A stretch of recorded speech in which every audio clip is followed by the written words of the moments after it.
그대로 행하라, 부르신 그대로 행하라 라는 말씀으로 이 새벽에 은혜 말씀 전하도록 하겠습니다. 고린도 교회가 바울에게 보낸 질문에 대한 답변으로 오늘 본문은 이제 시작하고 있습니다. 특별히 결혼, 독신, 이혼, 불신, 배우자 관계에 대해서 고린도 교회가 사도 바울에게 많은 질문이 있었던 것 같습니다. 왜 그런가 보면은 고린도 교회 안에는 결혼과 성을 부정적으로 보는 사람들이 있었습니다. 영적인 것은 선하고 육체적인 것은 악하다는 생각 때문에 결혼에 대해서도 매우 부정적으로 생각하는 사람들이 있었습니다. 특별하게 결혼을 하고도 음행하는 사람도 많이 있었기 때문에 이것이 합당한가, 그리고 이렇게 됐을 경우에는 이혼해야 되는가라는 부분에 대해서 많은 고민이 있었던 것 같습니다. 특별하게 고린도 지역 자체가 음행이 많은 지역이기 때문에 결혼에 대해서 서로가 어떻게 접근해야 되는지 이 고린도 교인들에게 많은 고민이 있었던 것 같습니다. 성적으로 타락한 도시였고, 그런 환경 속에서는 결혼 관계를 바로 이제 유지해 가는 것이 쉽지 않았기 때문입니다. 그 자리에서 이렇게 말씀하고 있습니다. 3절과 4절입니다. 남편은 그 아내에 대한 의무를 다하고 아내도 그 남편에게 그렇게 할지라. 아내는 자기 몸을 주장하지 못하고 오직 그 남편이 하며, 남편도 그와 같이 자기 몸을 주장하지 못하고 오직 그 아내가 하나니. 이 말씀은 이제 남성 중심 사회에서 남편의 권리만 강조되고 있었다면은 이제 서로가 서로에게 동일한 책임과 서로에게 권리를 가지고 서로가 희생해야 된다는 걸 말씀하고 있는 것입니다. 결혼 관계는 어느 한 사람이 우월하거나 어느 한 사람이 어떤 관계에서 누구를 소유하고 있거나 그런 모습은 아니라는 것입니다. 서로가 서로에게 약속을 하고 사랑하기 때문에 사랑에 대한 서로의 책임을 지며, 사랑하기 때문에 권리를 주장하는 것이 아니라 서로에게 희생하며 헌신하는 것을 바라고 있는 것이죠. 그래서 바울은 부부가 서로 분방하지 말라고 말하고 있고, 다만 기도할 틈을 얻기 위해서 합의에 의하여 얼마 동안 할 수 있으나 다시 합하라, 그렇게 권면하고 있습니다. 이 부분에서 우리는 아주 중요한 영적 원리를 발견합니다. 신앙은 가정을 무시하지 않습니다. 오히려 가정을 존중하며 유지할 수 있도록, 그것이 혹시 믿음의 가정과 믿지 않는 사람과 함께 하나 되어 있는 가정일지라도 이 가정을 잘 지킬 것을 권면하고 있는 것이죠. 서로에 대한 책임을 다하며 서로가 희생하며 헌신하며 살아갈 때 서로에게 그런 관계를 가져갈 수 있고 유지할 수 있다, 그렇게 말하고 있습니다. 사회적인 관계 속에서 그리스도인들이 사회적 책임을 져야 된다는 것을 말씀하고 있는 것이죠. 또한 결혼 생활을 믿음으로 지키라라고 권면하고 있습니다. 10절을 보니까 결혼한 자들에게 내가 명하노니 명하는 자는 내가 아니요 주시라. 여자는 남편에게 갈라서지 말고, 이렇게 말합니다. 결혼한 사람들에게 결혼 관계를 가볍게 여기지 말라고 말하고 있습니다. 부부가 서로 갈등할 때가 있지만, 마음이 멀어질 때가 있지만 서로에 대해서 실망할지라도 결혼의 언약을 쉽게 버리지 말 것을 말하고 있습니다. 바울은 현실을 모르는 이상주의자는 또 아닙니다. 11절에 만일 갈라졌으면 그대로 지내든지 다시 그 남편과 화합하든지 하라, 이렇게 말합니다. 헤어진 관계 속에서 회복의 가능성을 열어두라는 말입니다. 왜 이런 일이 벌어지게 되면은, 이런 사회적 관계에서 가장 중요한 것이 믿음의 신앙 안에서 서로가 서로를 존중해주며 그 사회적 관계를 지키며 유지해 가는 것 자체가 우리 신앙 안에서 하나님의 선하신 뜻을 나타내 보이는 것이기 때문에 그렇습니다.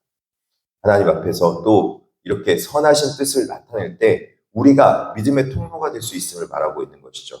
14절에 믿지 아니하는 남편이 아내로 말미암아 거룩하게 되고 믿지 아니하는 아내가 남편으로 말미암아 거룩하게 되나니, 이렇게 말하고 있습니다. 이 말씀은 결혼을 하게, 믿지 않는 사람과 믿는 사람이 결혼을 했을 때 서로가 서로에게, 특별하게 믿는 사람이 믿지 않는 사람에게 복음의 통로가 될 수 있기 때문에 그 관계에서 하나님의 선하신 사랑의 모습을 보여줄 수 있어야 된다, 그렇게 말하고 있습니다. 바울은 무조건 참고 버티라고 말하는 건 아닙니다. 그렇지만 서로에게 복음의 통로가 될 수 있는 관계가 돼 있을 것을 권면하고 있는 것이죠. 사회적 질서 안에서 행하되 그 질서를 존중하고 그 질서 가운데 복음의 통로가 돼야 되지만 혹시라도 너무 어렵거나 힘들면은 그렇다고 강제로 그것들을 계속 지켜야 된다라고 말을 또 하고 있지는 않고 서로가 서로에 대해서 존중은 하되 자신의 할 수 있는 대로 복음의 통로가 될 것을 말씀하고 있는 것이죠. 16절에 보면은 이렇게 말하고 있습니다. 아내된 자여 내가 남편을 구원할는지 어찌 알 수 있으며 남편된 자여 내가 내 아내를 구원할 수 있는지 어찌 알 수 있으리요. 이렇게 말하고 있습니다. 그러므로 결혼 생활을 통해서 믿음을 지키시고 또 그리고 믿음의 생활을 통해서 가정을 지킬 수 있는 것이 신앙의 모습이라는 것을 말하고 있습니다. 하나님의 사람으로 빚어질 수 있는 저와 여러분 되길 바랍니다. 또 부르신 자리에서 하나님과 함께 거하라는 것입니다. 17절에 보면 이렇게 말하고 있죠. 오직 주께서 각 사람에게 나눠주신 대로 하나님이 각 사람을 부르신 그대로 행하라. 내가 모든 교회에서 이와 같이 명하노라. 이렇게 말합니다. 바울은 결혼했는가 독신인가 믿는 배우자와 사는가 이런 문제에 대해서 결국 하나의 원리로 정리하고 있습니다. 하나님이 각 사람을 부르신 그대로 행하라 라고 말하고 있습니다. 여기서 그대로란 말은 아무 변화를 시도하지 말라는 뜻이 아니죠. 바울은 21장에 보면은 종으로 있을 때 부르심 받았더라도 자유롭게 될 수 있으면 그것을 이용하라고 말하고 있습니다. 하지만 분명한 것은 외적인 조건이 바뀌어야만 하나님이 사람이 되는 것이 아니라는 것을 말씀하고 있습니다. 내 형편이 좋아져야지 순종할 수 있는 건 아니고 내가 어떤 환경이 좋아져야지 믿음의 상황이 좋아지는 것 아니라고 말하고 있는 것입니다. 내가 지금 바뀌지 않는 상황 가운데 있을지라도 내가 하나님 앞에 믿음의 생활을 최선을 다해서 다할 수 있는가? 하나님과 함께 동요하며 살아갈 수 있는가? 내가 있는 자리에서 부르심 받은 자의 그 역할을 잘 감당할 수 있어야 된다라고 말하고 있는 것입니다. 우리의 환경이 기도함으로 많이 확 바뀌고 그러면 좋은데 그렇지 않을 수 있다는 것입니다. 그렇기 때문에 있는 그 자리에서 믿음의 신앙의 삶을 지킬 수 있는 것이 무엇인가를 발견할 수 있어야 된다라고 말하고 있는 것입니다. 하나님 앞에 진정한 믿음은 우리가 환경이 바뀌어서 잘 믿게 되는 것이 아니라 하나님 앞에 믿음 생활하기 때문에 우리의 모든 환경도 어려움도 이겨나갈 수 있다라는 믿음을 가진 것입니다. 즉 우리의 신앙이 환경에 의해서 얽매여 있는 존재가 아니라 참된 자유로 인하여서 하나님과 함께 거할 수 있는 그런 존재가 된다는 걸 말하고 있는 것이죠. 결국 중요한 것은 나는 지금 하나님과 함께 거하고 있는가입니다. 나는 지금 하나님 앞에 믿음의 신앙생활을 더 열심히 하려고 하고 있고 하나님 앞에 더 신앙이 깊어지고 있으며 하나님 앞에 더욱더 신앙의 은혜가 충만한가를 그것을 확인해 봐야 된다는 것입니다. 사랑하는 성도 여러분, 오늘 말씀은 우리에게 묻습니다. 너는 어디에 있는가? 그 자리에서 하나님과 함께 거하고 있는가입니다. 결혼을 했냐, 결혼을 안 했냐, 또 그리고 결혼했다가 혹시라도 이혼의 자리에 갔거나 또 아니면은 갈등의 자리에 있거나 그것을 따지는 것이 아니라 어떤 곳이 하나님과 함께 거하며 더욱더 깊은 하나님의 신앙을 가져갈 수 있는가? 예수 그리스도의 피로 구원받은 하나님의 백성답게 살아갈 수 있는가? 그것이 핵심이라는 것입니다. 그곳에서 우리는 우리를 부르신 그대로 믿음의 삶을 살아갈 수 있는 그 자리를 지키며 하나님과 함께 거하겠습니다라는 믿음의 각오를 다지며 그곳에서 주님과 함께 동행할 수 있는 저와 여러분이 되기를 진심으로 축복합니다. 기도하겠습니다. 하나님 아버지, 우리를 예수 그리스도의 피값으로 사시고 주의 백성 삼아주시니 감사합니다.